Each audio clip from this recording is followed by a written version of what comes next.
aí, pessoal? Tudo pronto para mais um mergulho aqui no livro do dia. Opa, preparados. Hoje a gente vai desvendar os mistérios por trás daquelas decisões de última hora, sabe? Com o livro Blink, a decisão um piscar de olhos, do Malcolm Gladwell. É isso aí.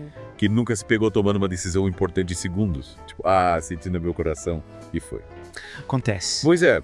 E o Gladwell coloca essa ideia na berlinda, mostrando como esse piscar de olhos pode ser poderoso, tipo ter anos de análise na manga. Ou então levar a gente pra um baita desastre, né? Verdade. Mas o legal é que ele não fica só na teoria, ele usa histórias reais para mostrar como essa rapidez mental funciona na prática. Histórias incríveis. Então me conta mais sobre esses casos que o Gladwell usa. Aposto que tem cada história. Tem cada uma que você não acredita. Uma delas é a do Colos Getty, uma estátua grega comprada por um museu famosão, Getty Museum. Uau. E sabe o que aconteceu? Um monte de cientistas, tipo, os caras tops da ciência, juraram de pé junto que a estátua era autêntica. Aí um grupo de especialistas em arte olhou pra estátua e... falsificação na certa. Que tenso. Deu pra sentir a treta vindo, né? Ciência versus intuição. E no final das contas, quem levou a melhor? Um final. A intuição. Caramba. Mas como eles sacaram a farsa só de bater o olho? Teve bola de cristal envolvida. Nada de bola de cristal. O Gladwell chama essa habilidade de fatiar fino. É tipo um superpoder de extrair informações cruciais de pouquíssimos detalhes. Interessante. É como se o cérebro fizesse um scan e captasse os sinais que passariam batido numa análise mais, digamos, demorada. Tipo quando você conhece alguém e já saca na hora se a pessoa é gente boa ou não, só pelo feeling. Exatamente. É bem por aí. Só que o Gladwell vai além. Ele mostra que essa fatiação fina pode ser explicada em áreas bem complexas, como, por exemplo, prever o sucesso de um casamento. Claro que é. Prever o sucesso de um casamento. Como assim? Pois é. O Gladwell apresenta o John Gottman, um psicólogo que observa casais por alguns minutinhos e, acredite se quiser, ele consegue prever com uma precisão incrível se o relacionamento vai durar ou não. Ele prevê o futuro dos casais, tipo, lê a mão. Nada disso. O Gottman é um mestre em ler microexpressões faciais, linguagem corporal, tom de voz, essas coisas que a gente nem percebe conscientemente. Entendi. Ele pega esses microsinais, junta tudo e consegue identificar padrões que indicam se o casal tem sintonia, se a bomba tá prestes a explodir. Tipo, ao revirar de olhos aqui, um tom de voz sarcástico ali e pronto. Já dá pra ter uma ideia do que rola por baixo dos panos. E a gente também faz essa leitura inconsciente no dia a dia, né? Tipo, quando a gente forma a primeira impressão de alguém. Com certeza. E aí que entra um teste bem interessante, o teste de associação implícita, o famoso IAT. Nunca ouvi falar. Ele é tipo um raio-x da nossa mente, sabe? Yes. Revela aqueles viés inconscientes que a gente nem sabe que tem. Risos inconscientes, tipo preconceitos escondidos. Isso. Imagina que no teste você tem que associar palavras e imagens rapidinho. Por exemplo, homem com carreira e mulher com família. O tempo que você leva para fazer essa associação, ele revela os seus vieses inconscientes.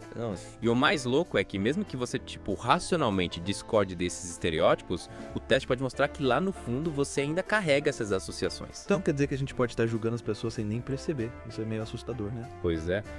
E o Gladwell mostra que esses vieses inconscientes podem influenciar nossas decisões em várias áreas da vida, desde a escolha de um candidato numa entrevista de emprego, até a forma como a gente interage com pessoas de diferentes culturas. É por isso que entender como o Blink funciona é tão importante, né? Com certeza. Falando em decisões importantes, será que esse piscar de olhos também rola em situações tipo, sei lá, uma guerra? Como rola? O Gladwell traz o caso do general Cole Van Hyper, um estrategista militar que, mandou muito bem num exercício de guerra gigante chamado Desafio do Milênio. E sabe o que ele fez? Confiou na intuição e na capacidade de adaptação em vez de se prender a planos rígidos e análises frias, e adivinha? Tá certo. Deu super certo. Ele derrotou o inimigo que estava todo engessado em dados e previsões. Mas então quer dizer que em situações caóticas, tipo uma guerra, a intuição pode ser mais útil que a razão. E em alguns casos, sim. Mas e aí, como saber quando confiar no instinto ou quando parar para analisar tudo com calma? Ótima pergunta. E é exatamente isso que vamos explorar mais a fundo na próxima parte do nosso mergulho em Blink. Então fica ligado. E não esqueça de se inscrever no nosso canal do YouTube para não perder nenhuma novidade. É isso aí, pessoal. A gente volta já para desvendar mais segredos do Blink e entender como usar essa intuição poderosa a nosso favor. Até a próxima. Até mais.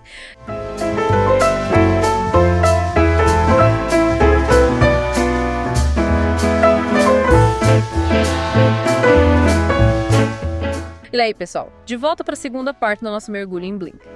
Na primeira parte, a gente viu como a intuição pode ser um superpoder mental, né?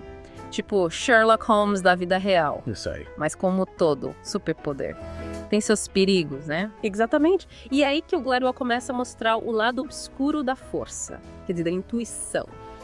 Ele traz exemplos de como as primeiras impressões, o contexto, essas coisas podem nos levar a cometer erros colossais. Tipo aqueles momentos que você julga um livro pela capa e depois se arrepende amargamente. É isso aí. E tem um caso emblemático no livro, a história do Warren Harding, que virou presidente dos Estados Unidos lá em 1921. Certo. Pois é. O cara era charmoso, bonito, postura imponente, um galã de Hollywood. Só que por baixo de toda aquela fachada, ele é um político incompetente. Pera aí. Estão dizendo que os Estados Unidos elegeram um presidente só porque ele era bonito. Tipo um concurso de Miss Universo político. É quase isso. O Gladwell chama esse fenômeno de o erro de Warren Harding, que é basicamente a gente se deixar levar por características superficiais, como aparência física, o carisma, sabe?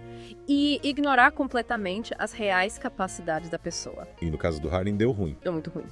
Um dos piores governos da história dos EUA. Nossa. Mas e aí? Esse erro só acontece em eleições? Ou a gente também cai nessa armadilha no dia a dia? A gente cai o tempo todo. Imagina a situação.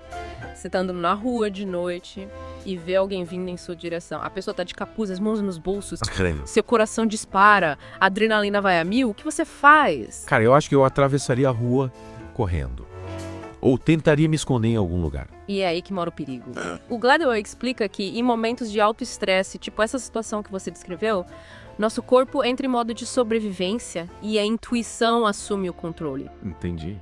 Só que essa intuição, movida pelo medo, pode nos levar a tomar decisões erradas. Tipo, jogar a pessoa como uma ameaça só pela aparência, sendo que ela podia ser só um cara voltando do trabalho, sei lá. Exatamente.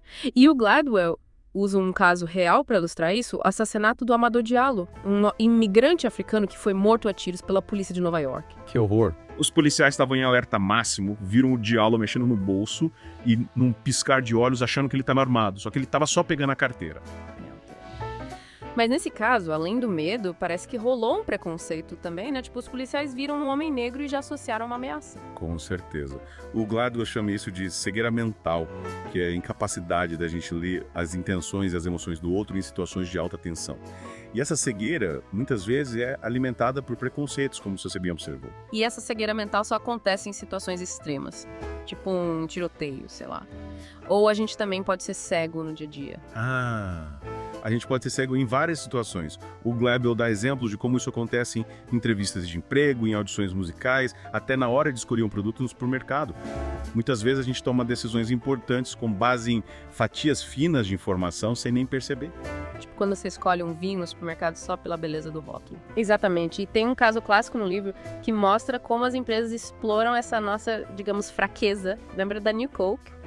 A Coca-Cola mudou a fórmula da bebida e em testes cegos as pessoas preferiram a Pepsi. Sério. Só que na vida real ninguém bebe Coca-Cola de olhos vendados, né? Verdade. Então a gente meio que transfere pro sabor da bebida todas as associações que a gente tem com a marca, com a embalagem, com propaganda. A gente bebe a imagem da Coca-Cola, é isso. É isso aí. A Coca-Cola focou tanto no sabor que esqueceu do poder das primeiras impressões. E no final, a New Coke foi um fracasso total. Quem diria que a embalagem podia ter tanto poder, né? Mas e aí, o que a gente faz para evitar cair nessas armadilhas da intuição? Calma. Para isso que a gente tem a terceira parte do nosso mergulho. Aí sim. Vamos descobrir juntos como usar o Blink a nosso favor. E não esquece de se inscrever no nosso canal do YouTube para não perder nenhuma novidade. Fica ligado, pessoal. A gente volta já para desvendar os segredos de como usar a intuição de forma consciente e responsável. Até a próxima.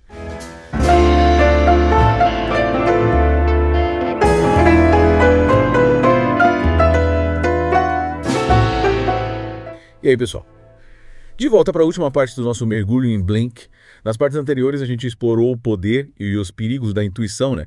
Vimos que ela pode ser tanto um Sherlock Holmes, tipo, genial, quanto um Homer Simpson, totalmente desastrado. É verdade. Mas a pergunta que fica é: como a gente treina esse superpoder para ele funcionar a nosso favor? Boa pergunta. E o Gladwell não deixa a gente na mão, sabe? Ele termina o livro com várias dicas, vários insights de como usar a intuição de forma consciente e responsável. Ele mostra que não é só sobre sentir no coração, mas sobre entender como o Blink funciona. Certo. E como a gente pode, digamos, domesticá-lo. Gostei dessa. Domesticar a intuição, mas como a gente faz isso na prática? Tem algum manual de instruções? Tem sim. E um dos capítulos mais importantes do manual é aprender a reconhecer os nossos próprios vieses. Aqueles preconceitos inconscientes que a gente viu lá no começo, lembra? Sim. O Gladwell usa o exemplo da Abby Conant, uma trombonista super talentosa que sofreu horrores com machismo no mundo da música clássica. Nossa. Ela passou num teste pra tocar na Orquestra Filarmônica de Munique, mas quando os maestros descobriram que ela era uma mulher, O que aconteceu? tentaram de tudo pra sabotar a carreira Não dela. acredito. Mas como eles sabotaram ela? Tipo, É. disseram que mulher não toca trombone. Pior, fizeram de tudo pra diminuir a Abby, sabe? Questionaram a técnica dela, a sonoridade, até a postura no palco. Que absurdo. Mas no fundo, o problema não era a música, era preconceito mesmo. Eles simplesmente não conseguiam aceitar uma mulher ocupando um espaço, digamos, tradicionalmente masculino. E como essa história termina? A Abby conseguiu superar essa barreira. Conseguiu sim. A orquestra foi obrigada a adotar um sistema de audições às cegas. Tá cegas. Isso, com uma tela separando os músicos do júri. E adivinha? Como tá a tela, o talento da Abby brilhou. Ela se tornou a primeira trombonista da Filarmônica de Munique, provando que quando o preconceito é eliminado, a verdadeira competência, ela se destaca. Arrasou. Mas o que essa história tem a ver com domesticar a intuição? Tudo a ver. A história da Abby mostra como a gente pode criar mecanismos para, blindar a intuição, evitando que ela seja contaminada por vieses. No caso da orquestra, a tela serviu para garantir que os jurados avaliassem somente a música, sem se deixar influenciar pela aparência do músico. Faz sentido. Mas e no dia a dia, como a gente faz para evitar que a intuição seja sequestrada pelos nossos preconceitos? O Gladwell apresenta um conceito bem interessante chamado fatias finas controladas.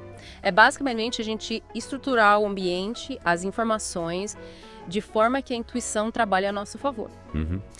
Ele usa o exemplo do Dr. Brandon Riley, um médico que revolucionou o atendimento a pacientes com dor no peito. Legal. Ele percebeu que, diante da pressão, da urgência, os médicos acabavam errando no diagnóstico. Faz sentido. Para resolver isso, ele criou um algoritmo com perguntas simples e objetivas sobre o histórico do paciente, os sintomas, alguns exames básicos. E aí? Deu certo? Deu super certo. O algoritmo ajudou a direcionar a intuição dos médicos, sabe? Fornecendo informações relevantes e eliminando as distrações que podiam levar ao erro. Quer dizer que a gente pode usar a razão para ajudar a intuição a funcionar melhor, tipo, dar um upgrade no nosso Blink. Exatamente. E o Gladwell dá várias dicas de como fazer isso. Por exemplo, buscar informações relevantes antes de tomar uma decisão, definir critérios claros e objetivos para avaliar as opções. Certo. E estar sempre aberto a rever nossas decisões caso surjam novas informações. Gostei. Então, no final das contas, Blink não é só sobre confiar no instinto, mas sobre usar a intuição de forma inteligente. É tipo ter um superpoder e aprender a controlá-lo para fazer o bem. É isso aí. O Gladwell nos deixa com a mensagem de que a intuição é uma ferramenta poderosa, mas que exige sabedoria e responsabilidade. Cabe a cada um de nós aprender a usar esse poder a nosso favor. Pessoal, espero que vocês tenham curtido o nosso mergulho em Blink. A gente viu que a intuição não é mágica, mas também não é pura sorte. Verdade. É um processo mental complexo que pode ser compreendido e aperfeiçoado. E para quem quiser se aprofundar ainda mais nesse tema, não deixem de conferir o livro do Malcolm Gladwell. E claro, se inscrevam no nosso canal do YouTube para mais dicas de livros e desenvolvimento pessoal. Isso aí. Até a próxima. Valeu, pessoal!